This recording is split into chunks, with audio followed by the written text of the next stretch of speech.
এক গ্রামে থাকত একটি ছেলে, নাম তার আনাস। ছোটবেলা থেকেই সে খুব চঞ্চল ছিল।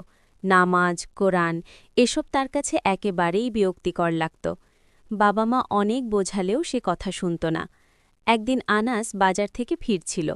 হঠাৎ সে দেখল রাস্তার পাশে এক বৃদ্ধ মানুষ বসে কাঁদছেন।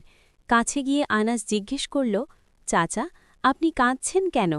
বৃদ্ধ বললেন, বাবা, আমার সব টাকা হারিয়ে গেছে, আজ মাগরিবের নামাজটাও পড়তে পারিনি। আনাসের বুকটা হঠাৎ কেঁপে উঠল। সে নিজের পকেটের দিকে তাকাল। তার কাছে যা ছিল তা দিয়েই আজ রাতের খাবার হবে।